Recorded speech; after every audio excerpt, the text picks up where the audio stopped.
Good morning, Brew Daily Show. I'm Neal Fryman. And I'm Toby Howell. Today, a startup says it can boost your baby's IQ through advanced embryo screening. I think I saw a movie about this once. Then, if you hate small talk, Sam's Club just opened the perfect cashierless store for you.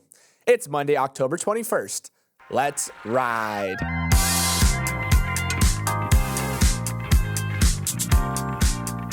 Good morning. Welcome back to the week. I've got some fun news for people in Philadelphia. You're getting The Portal.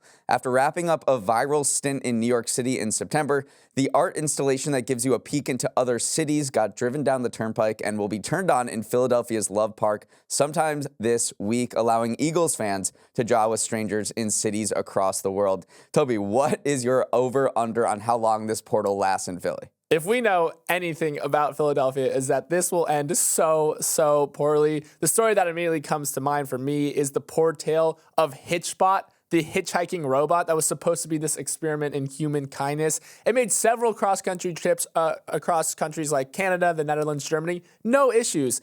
As soon as it traveled in the U.S. just 300 miles into its journey, it got beheaded in the city of brotherly love. So yes, Philadelphians and techno-optimistics art projects don't really seem to get along, but hey, at least we'll get some great content before it inevitably gets shut off. I'm actually optimistic about this because the last thing New York gave Philadelphia was Saquon Barkley, and that is going really well, so I think the Porter is going to follow in its footsteps. Now a word from our new sponsor, Bonobos. Neal, may I just say that you're looking positively dashing this morning? You know what they say, look good, feel good, podcast good, and I'm podcasting good today thanks to Bonobos. It's not just that you look good, it's that everything just fits incredibly well too. Bonobos takes fit seriously. They have a wide range of size and fit offerings that you really can't find anywhere else. For instance, they have this curved waistband, which can help eliminate that annoying bunching of fabric in the tush area. Oh, the dreaded diaper butt. You cannot be podcasting with diaper butt. Bonobos knows that you can't feel your best if you don't look your best, especially when it comes to diaper butt.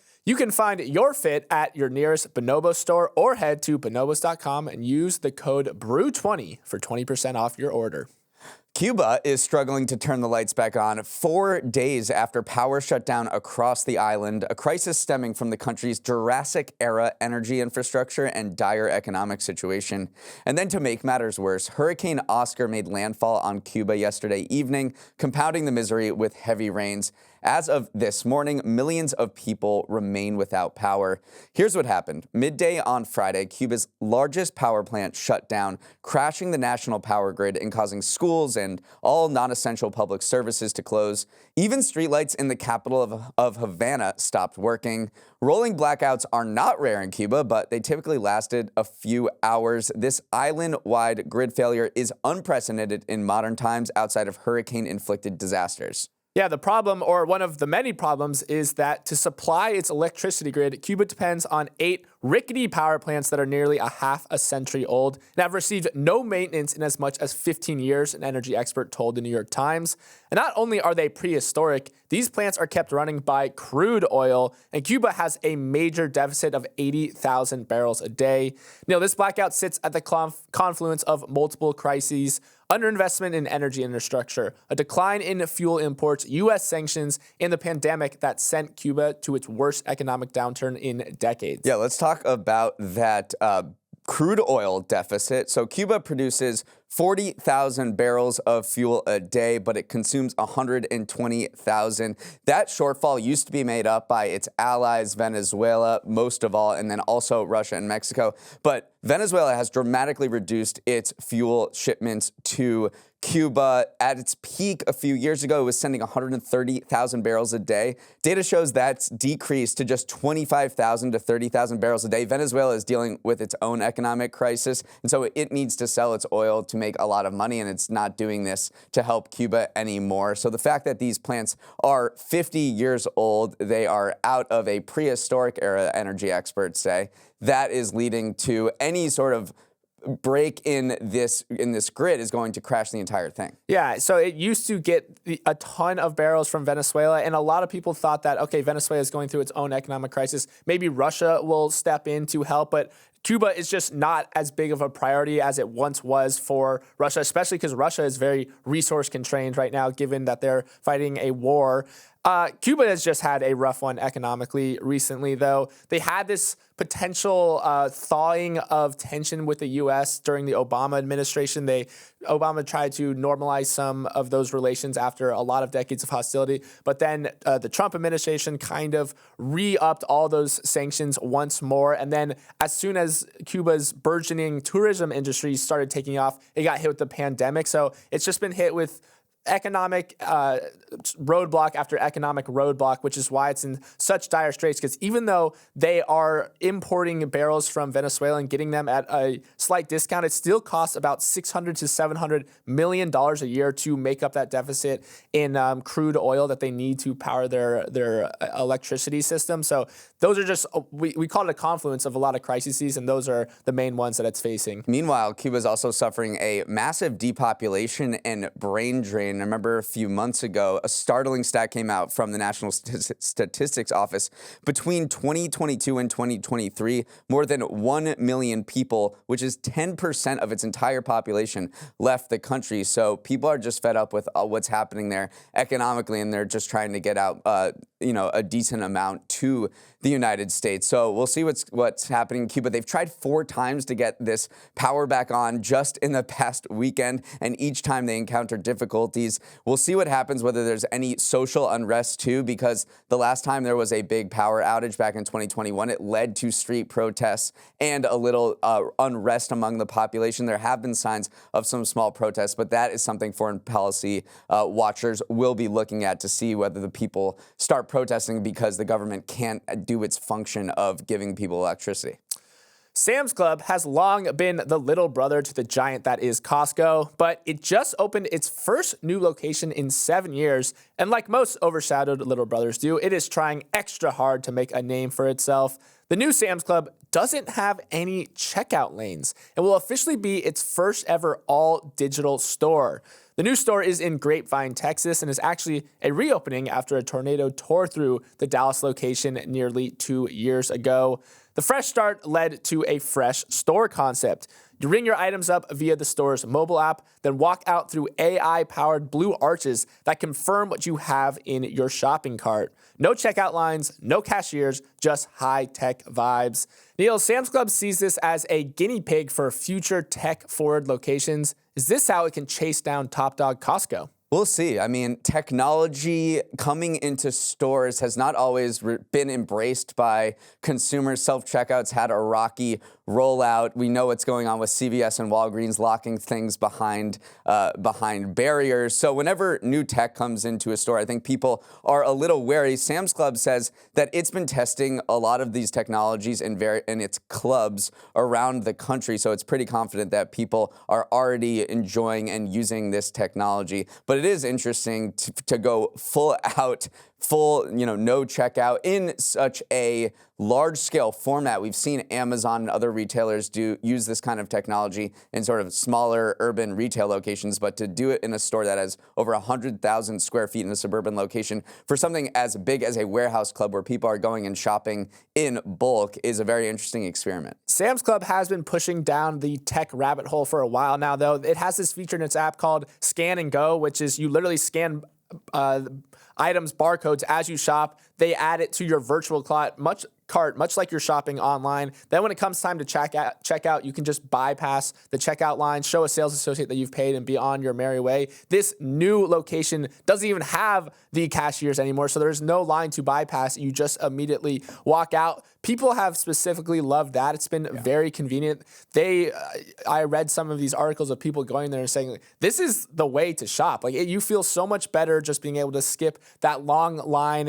You can see the prices, you can see the discounts is reflected in the app as you're shopping. One thing it has done is led to a lot of Gen Z members kind of shifting over to Sam's Club. CEO of Sam's Club, Chris Nichols, attributed a 68% bump in Gen Z membership over the past years to their more tech-forward approach. So this could be the way to appeal to the youth, is get them a more digitally native shopping experience. And it does need to do some catch-up with Costco, as you mentioned. So both of these warehouse clubs have about the same number of U.S. locations. But when you drill down even further, it's clear that Sam's Club is behind. Its revenue came in at $86 billion in the most recent fiscal year, and that's compared to about double that's about half of what Costco has at $177 billion.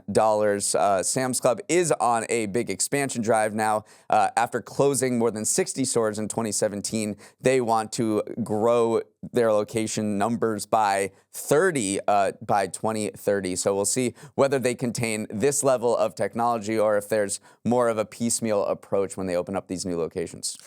Gender reveal parties may be out. IQ reveal parties might be the new pre-birth celebration of choice for expecting parents. A new U.S. startup called Heliospect Genomics is offering wealthy couples the chance to screen their embryos for an above-average IQ. For the low price of $50,000, clients undergoing IVF get the option to test 100 different embryos to see which future children might have a better chance at a higher IQ based on certain genetic predictors of intelligence. According to undercover video footage obtained by a UK-based advocacy group called Hope Not Hate, some managers at the company bragged that their methods could lead to a gain of more than 6 IQ points.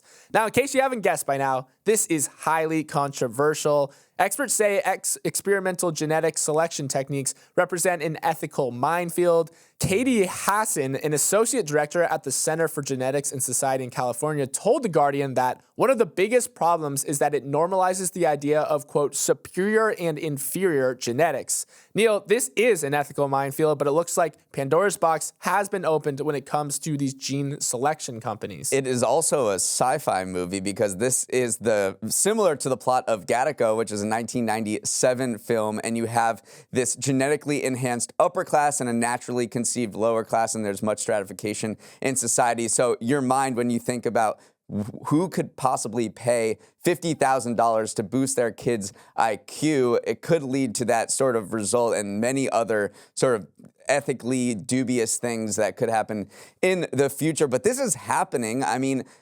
previously, you can screen for embryos before IVF. That does happen, but it's for chromosomal abnormalities like Down syndrome or a mutation of a single gene, like cystic fibrosis. But now these companies are pitching more advanced embryo screening where they give you a score based on the interaction of multiple genes, which can lead to behavioral things like IQ. But again, I just want to stress this is experimental because there's a lot of technical problems that experts have raised with it. Right. Whether Heliospect's technology works is a claim that still remains to be seen because IQ is determined in part by genetics, but there's not simply a gene for, quote, smart that you can turn on and off. Researchers in Japan recently published a paper that concluded screening for a desirable genetic trait in embryos is unreliable. The reason being is that they are not determined by a single gene. A person's IQ is often determined by a lot of overlapping How much things. they listen to MBD. How much they listen to Morning Brew Daily. But you're right, it is a notoriously hard thing to measure. Your things like education, your family, your friends, these all have just as large an impact as your inherited traits do. So that is why a lot of experts say that potentially this is not as cut and dry a science as they're saying. You can't just screen 100 embryos and automatically get guaranteed 6 IQ points. But that is the story that Heliospect is telling its customers. And according to the CEO, there are babies on the way. They say they have analyzed and helped select embryos for 5 couples as of late 2023. And you're thinking, is this even legal? And in the United States, this sort of screening is legal. You can do it. It's a very unregulated industry. So you can possibly do it, and we'll see whether it happens or there is more regulation around it. I think experts are just like, we need to have this conversation because it's actually happening now. Up next, we have a futuristic Winners of the Weekend segment coming your way. Welcome to Winners of the Weekend, the segment where Toby and I pick 2 things that are telling their coworkers happy Monday and actually mean it. I won the pre-show jack-o'-lantern carving competition, so I get to go first. And my winners are nuclear energy stocks, which are looking like Wallace and Gromit in a grand day out because they are moon-bound. Last week, companies that make small modular reactors soared to record highs. Oklo, which is backed by Sam Altman, jumped 99% in 5 days, while NewScale rose 37%. The reason is that big tech is buying what these guys are selling. In the span of 3 days, both Google and Amazon announced plans to use next-generation smaller reactors to power their AI data centers with zero-emissions energy. Their announcements have helped revive a nuclear industry that was thought to be uninvestable after the meltdown at Fukushima in 2011.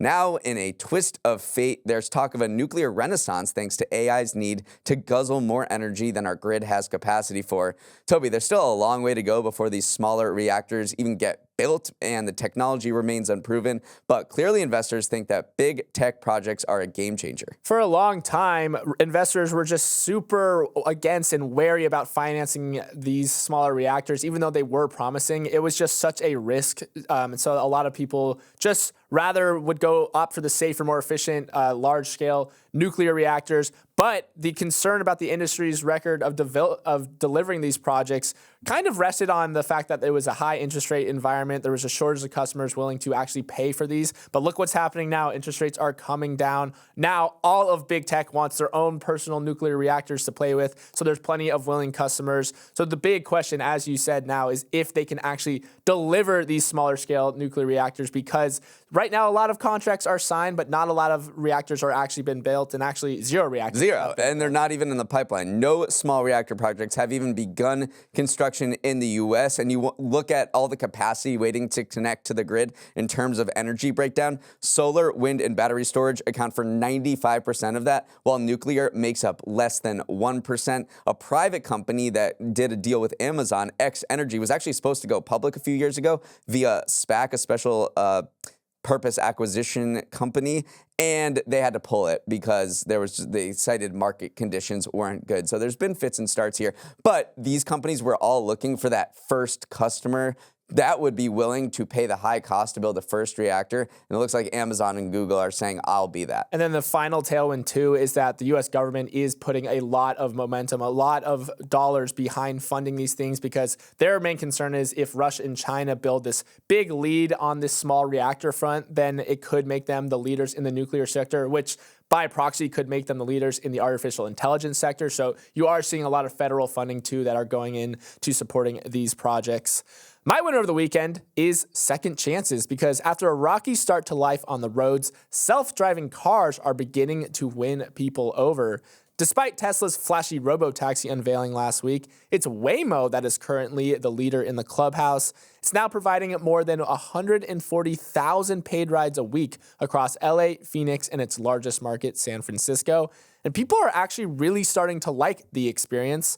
Some SF residents that the Wall Street Journal spoke to highlighted not having to talk to anyone when you get in the car and the ability to have personal conversations without fear of a driver overhearing as reasons why they enjoyed a Waymo ride. And one analysis showed that Waymo is retaining riders at a higher rate than competitors Uber or Lyft, though on a much smaller scale.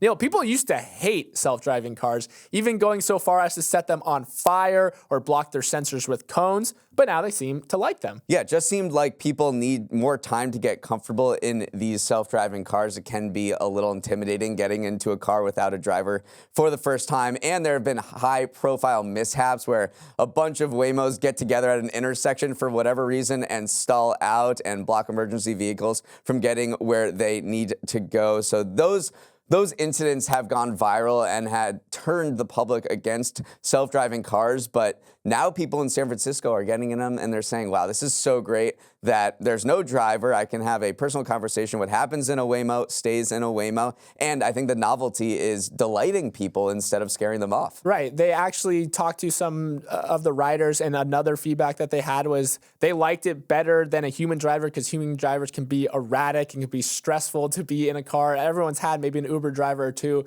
who has really taken the rules of the road pretty liberally. Also, a lot of the Waymos on the street right now are Jaguars, so they are these very luxurious rides. So you get in there, you feel like you're riding in style.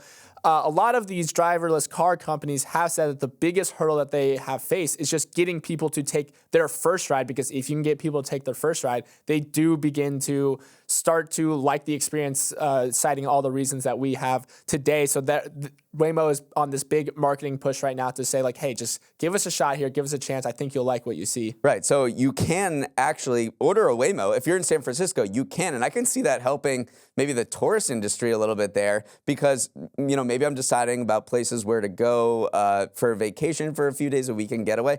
I might do San Francisco because I'm like, wow, I really want to get in a Waymo. But increasingly, you don't have to go there to get in the self-driving car because they have service in Phoenix. They have service in Los Angeles. They're expanding to Austin. They're expanding to Atlanta. So they have national and international ambitions. We'll see how this business plays out, though, because they aren't profitable. And right now, they have a lot of cars just driving around without passengers making money. 40% of miles driven for Waymos are without a passenger. And if you don't have a passenger, you're not making any money. So we'll see whether this business pans out. But the CEO gave an interview and he was like, we've been doing this for 15 years and maybe reflect that, yeah, oh my God, they've been doing this for 15 years and they finally seem to be reaching that inflection point. So we'll see if their competitors can catch up with them because Waymo is definitely the clear leader in the clubhouse.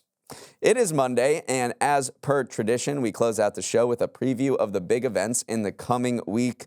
Maybe a rare bit of good news for Boeing.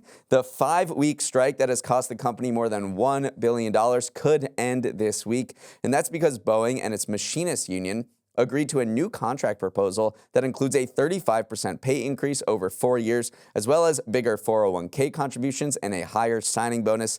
The key date to know is Wednesday, when 30,000 members of the union will vote on the proposal after overwhelmingly rejecting the previous one last month. This new deal does not reinstate the pension benefits that Boeing workers used to have. That was taken away over a decade ago, and that was their big home run swing, like, hey, let's reinstate the pension benefits. It does seem like they have gotten what they wanted, the 35% pay increase. That's a bump from the 25% offer that was overwhelmingly rejected a month ago.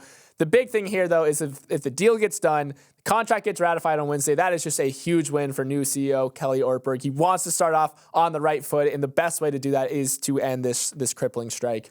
And then just 14 days remain until the election. Both candidates are going to be storming through the swing states this week. Elon Musk has taken on a major role in Donald Trump's campaign and on Saturday announced a highly unusual scheme. His pro-Trump Political Action Committee, America PAC, is handing out a $1 million daily prize through Election Day to a registered swing state voter who signs a petition supporting the First and Second Amendments.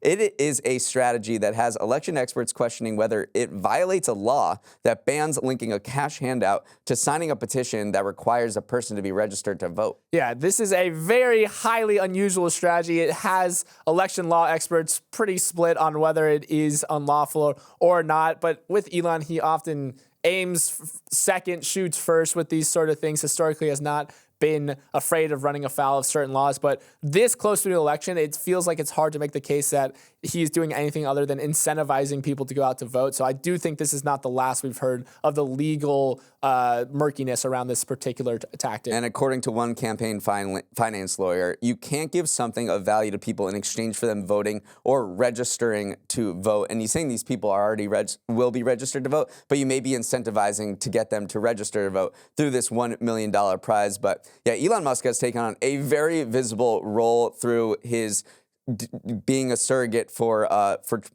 former President Trump, and he's given at least $75 million to this America PAC.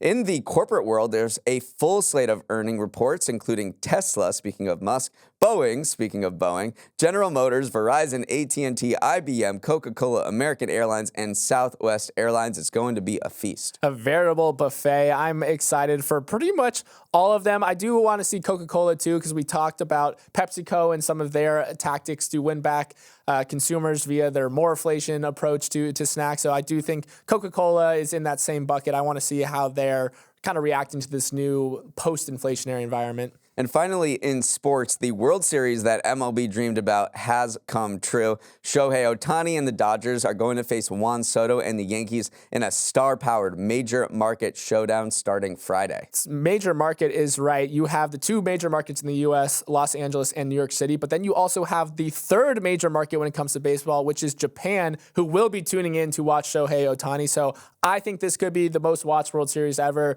regardless of it's the most watched or not, there will be a lot of eyeballs on it. Yes, and then while we must say goodbye to baseball starting on Friday, we'll say hello to a new NBA season on Tuesday, tomorrow. The defending champion Boston Celtics are hosting the Knicks, while the Timberwolves visit the Lakers in what will be the first father-son debut of LeBron and Bronny James. I just hope we get the soundbite of Bronny going, "Dad, pass me the ball." Truly a first on an NBA court. Okay, let's wrap it up there. Thanks so much for starting your morning with us, and have a wonderful start to the week. For any questions, comments, or feedback on the show, send an email to morningbrewdaily@morningbrew.com. And if you're enjoying Morning Brew Daily, don't be shy. Share the pod with your friends, family, coworkers, and who else, Toby? I want you to share the pod with someone that you wouldn't mind taking a driverless car ride with. They did say that it's perfect for potentially date night, because as you said, what happens in a Waymo stays in a Waymo. Let's roll the credits. Emily Milliron is our executive producer. Raymond Liu is our producer. Olivia Graham is our associate producer. Uchenna Ogu is our technical director. Billy Menino is on audio. Hair and makeup is crying in the Sam's Club. Devin Emery is our chief content officer. And our show is a production of Morning Brew. Great show today, Neal. Let's run it back tomorrow.